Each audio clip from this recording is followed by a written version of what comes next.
Hello दोस्तों, स्वागत है आप सभी का आपके अपने चैनल आवर बेसिक नॉलेज में। इसमें हम हिंदी के कुछ क्वेश्चन देखेंगे। अगर आप शिक्षक भर्ती की तैयारी कर रहे हैं तो ये सारे क्वेश्चन आपके लिए बहुत ही इंपॉर्टेंट हैं। तो चलिए फटाफट से देर ना करते हुए क्वेश्चन को देखेंगे और उनके आंसर को देखते हुए चलेंगे।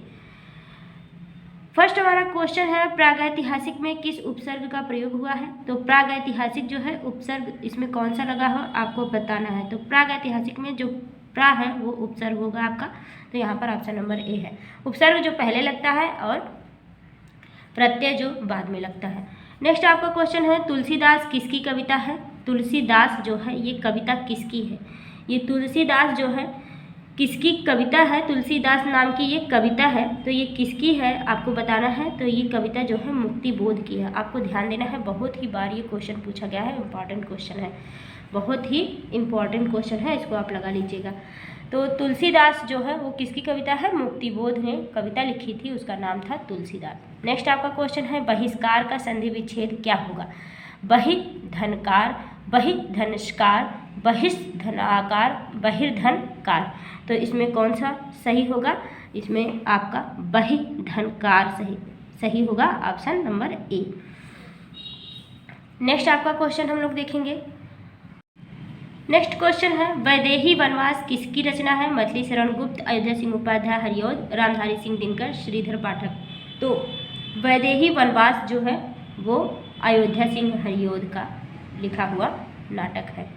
नेक्स्ट आपका क्वेश्चन है, निम्न में से पुल्लिंग शब्द का चयन कीजिए। तो पुल्लिंग शब्द इसमें से क्या है? पखावज, पहिया, लिखावट या मझधार। तो इसमें से पुल्लिंग आपको ढूंढना है। तो पहिया, पखावट, लिखावट या फिर मझधार, इसमें से पुल्लिंग शब्द आपका क्या है? पहिया। आपका ऑप्शन नंबर बी सही होगा। अब यहाँ पर एक छोटा सा गद्यांश दिया गया है। गद्यांश को आपको हम इस तरह से दिखा दे रहे हैं, इसको अच्छे से आप पढ़ लीजिएगा वीडियो को पॉज करके। तो ये हमारा एक गद्यांश है, इसी के ऊपर कुछ क्वेश्चन दिए गए हैं, तो इसको आप अच्छे से पढ़ लीजिएगा इस तरह से। नेक्स्ट आपका एक क्वेश्चन इसी गद्यांश के ऊपर पूछा गया है, संप्रेषण कला क्या नहीं है? तो आप इस गद्यांश को पढ़ेंगे, उसी के आधार पर इसका क्वेश्चन आप आंसर इस क्वेश्चन का देंगे। तो संप्रेषण कला जो है वो क्या नहीं है? तो संप्रेषण कला जो है वो अलंकरण नहीं है। इस गद्यांश के आधार पर ये ऑप्शन आपका बी सही हो जाएगा। संप्रेषण कला क्या नहीं है? तो अलंकरण नहीं है। नेक्स्ट आपका क्वेश्चन है, संप्रेषण कला का विकास किससे होता है? तो संप्रेषण कला का जो विकास होता है वो आपका होता है अभ्यास से। किससे होता है? अभ्यास से होता है। निम्न में संयुक्त व्यंजन कौन सा नहीं है? तो यहाँ पर देखिए, अब गद्यांश अगर आप नहीं भी पढ़ेंगे तब भी इसका आंसर आप दे पाएंगे। तो यहाँ पर संयुक्त व्यंजन कौन सा है? छत्राज्ञा, ये तीनों संयुक्त होते हैं। और यहाँ पर नहीं पूछा है, इसको आप ध्यान देंगे। तो या जो होता है ये हमारा संयुक्त व्यंजन नहीं होता है। नेक्स्ट आपका है, मृत्युंजय पद में कौन सा समास है? तो मृत्युंजय जो पद है इसमें कौन सा समास है? तो मृत्युंजय जो होता है इसमें बहुब्रीहि समास होता है। नेक्स्ट आपका क्वेश्चन है, अलंकार में किस उपवर्ग का प्रयोग है? अलंकार में किस उपसर्ग का पूछ रहा है। तो अलंकार में कौन सा उपसर्ग है? अलन, अल, अल या अलम। तो कौन सा इसमें उपसर्ग लगा हुआ है? अलम। इसमें अलंकार में अलम जो है उपसर्ग लगा हुआ है। नेक्स्ट आपका क्वेश्चन है, यह पुस्तक किसकी है? में रेखांकित शब्द का पद परिचय दीजिए। यह पुस्तक किसकी है? इसमें जो है रेखांकित शब्द का पद परिचय देना है आपको। तो 41 नंबर क्वेश्चन का आपका ऑप्शन नंबर बी सही होगा, सर्वनामिक विशेषण। क्या होगा? सर्वनामिक विशेषण है इसमें। नेक्स्ट आपका क्वेश्चन है, विश्लेषण शब्द का विलोम होगा। विश्लेषण शब्द का विलोम क्या होगा? व्याख्या, विवेचन, संश्लेषण या विभाजित। तो जो विश्लेषण होता है इसका विलोम संश्लेषण होता है। नेक्स्ट आपका क्वेश्चन है, जिनका उच्चारण ऊपर के दांतों पर जीभ लगाने से होता है उन्हें क्या कहते हैं? तो जो ऊपर के दांतों पर जीभ लगाने से जिसका उच्चारण होता है उन्हें हम क्या कहते हैं?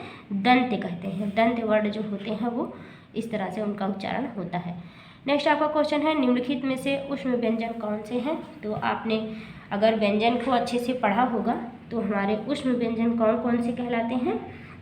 तो जो ऊष्म व्यंजन होते हैं वो शा जो होते हैं ये हमारे ऊष्म व्यंजन होते हैं।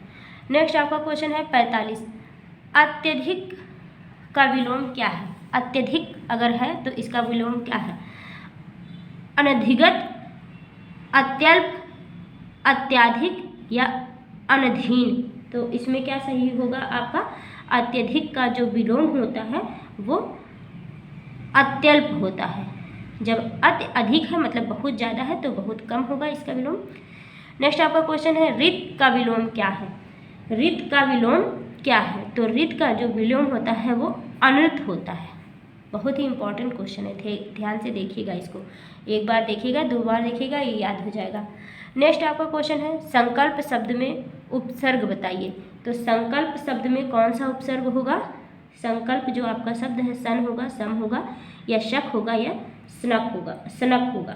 तो संकल्प जो शब्द है इसमें सम उपसर्ग होगा। नेक्स्ट आपका क्वेश्चन है मुझसे खड़ा भी हुआ नहीं जाता, इस वाक्य में वाच्य होगा, कौन सा वाच्य होगा? मुझसे खड़ा भी नहीं हुआ जाता। 48 में कौन सा वाच्य होगा इसमें? तो इसमें भाववाच्य होगा। कह रहा है मुझसे खड़ा भी नहीं हुआ जाता, तो इसमें क्या होगा? भाववाच्य होगा। नेक्स्ट आप देखेंगे 50 नंबर क्वेश्चन, लेखक और उसकी रचना का कौन सा जोड़ा गलत है? तो यहाँ पर आपको बताना है लेखक और उसकी रचना का कौन सा जोड़ा गलत है। तो स्कंदगुप्त ने लक्ष्मी नारायण मिश्र लिखा है, संस्कृत के 4 अध्याय रामधारी सिंह दिनकर ने लिखा है, या रसज्ञ रंजन ने आचार्य महावीर प्रसाद द्विवेदी, अशोक के फूल किसने लिखा है? आचार्य हजारी प्रसाद द्विवेदी। तो इसमें जो है ऑप्शन नंबर ए जो है आपका जोड़ा गलत है, स्कंदगुप्त लक्ष्मी नारायण मिश्र ने नहीं लिखा है। नेक्स्ट आपका क्वेश्चन है कवि और उसकी रचना का कौन सा जोड़ा सही नहीं है? तो यहाँ पर कवि और उसकी रचना दिया गया है, कौन सा जोड़ा सही नहीं है आपको बताना है। तो यहाँ पर 51 नंबर क्वेश्चन आपका है, इसमें आपको परिमल सूर्यकांत त्रिपाठी निराला की है, या शिवराज भूषण जो है भूषण की है, शब्द रामायण देव की है, या उद्धव शतक भारतेंदु हरिश्चंद्र की है। तो इसमें आपका जो है शिवराज भूषण की जो है सही नहीं है, मतलब कि भूषण की कविता शिवराज भूषण नहीं है, और ये सारी चीज़ें सही दी गई हैं, ये इनकी लिखी हुई कविताएं हैं। नेक्स्ट आपका क्वेश्चन है लेखक और उसकी कृति के युग्म में कौन सा युग्म गलत है? तो यहाँ पर भी सेम क्वेश्चन पूछा गया है, इसमें कौन सा युग्म गलत है? तो यहाँ पर आपको बताना है कि कौन सा युग्म गलत है। तो यहाँ पर हम आपको डायरेक्ट बता दे रहे हैं, दर्शन दिग्दर्शन रामचंद्र शुक्ल की नहीं है, तो यही ऑप्शन आपका सही हो जाएगा। नेक्स्ट क्वेश्चन हम लोग देखेंगे। नेक्स्ट आपका क्वेश्चन है विराम चिन्ह की दृष्टि से कौन सा वाक्य अशुद्ध है? तो इसमें आपको देखना है कि कौन सा वाक्य अशुद्ध है। तो आपका पहला ही वाक्य अशुद्ध है, हाँ मेरा यही विचार है, तो यहाँ पर कॉमा होना चाहिए था, यही आपका अशुद्ध है। नेक्स्ट आपका क्वेश्चन है कौन सा शब्द भिन्न अर्थ और प्रकृति का है? भिन्न अर्थ और प्रकृति का कौन सा शब्द इसमें है? तो पूछा जा रहा है आपका क्वेश्चन भिन्न अर्थ और प्रकृति का मतलब सनातन, चिरंतन, शाश्वत, अधुनातन। तो इसमें 3 एक जैसे होंगे और जो है एक जो होगा वो भिन्न होगा। तो कौन सा भिन्न है यहाँ पर क्या आपको ढूंढना है, कौन सा शब्द भिन्न अर्थ और प्रकृति का है? तो जो अधुनातन है ये आपका भिन्न है और ये तीनों एक ही जैसे हैं। अर्वाचीन शब्द का विलोम क्या है? तो अर्वाचीन शब्द का जो विलोम होता है वो क्या होता है? अधुनातन, अद्यतन, प्राचीन या सनातन। तो अर्वाचीन का जो होता है वो प्राचीन होता है इसका विलोम। नेक्स्ट आपका क्वेश्चन है 56 नंबर, व्याकरण की दृष्टि से कौन सा शब्द अशुद्ध है? यहाँ पर देखिए ध्यान दीजिएगा, अशुद्ध आपसे पूछा जा रहा है। तो अशुद्ध शब्द कौन है? विभीषण, विरहणी, गृहिणी या जगत गुरु। तो यहाँ पर कौन सा आपका गलत है? सही अशुद्ध मतलब गलत है, कौन सा गलत पूछा गया है? तो यहाँ पर होगा आपका ऑप्शन नंबर बी जो है विरहणी, ये आपका गलत है और सब कुछ सही है।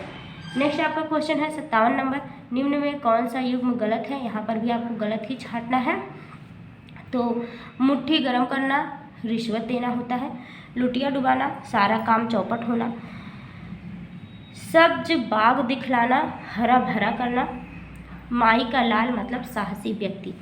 माई का लाल मतलब होता है साहसी व्यक्ति। तो इसमें से कौन से मुहावरे का अर्थ गलत दिया गया है?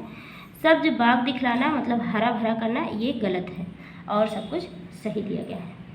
नेक्स्ट आपका क्वेश्चन है 49 नंबर का क्वेश्चन है। नेक्स्ट, गौशाला में कौन सा समास है? बहुब्रीहि समास या फिर तत्पुरुष या फिर द्वंद्व या फिर द्विगु। तो इसमें कौन सा समास है? गौशाला में जो है तत्पुरुष समास है। नेक्स्ट आपका क्वेश्चन है देशभक्ति में कौन सा समास है? तत्पुरुष, द्वंद्व, कर्मधारय या द्विगु। तो देशभक्ति जो है इसमें आपका तत्पुरुष समास इसमें भी है। तो ये था आज का छोटा सा वीडियो। अगर आपको पसंद आया तो लाइक कर दीजिएगा। अगर आप शिक्षक भर्ती की तैयारी कर रहे हैं चैनल को सब्सक्राइब जरूर करके रखिएगा। इसी तरह से आपको बहुत सारे प्यारे प्यारे क्वेश्चन मिलते रहेंगे जिससे आपको बहुत ही हेल्प होगा आपकी परीक्षा में। Thank you, thanks for watching.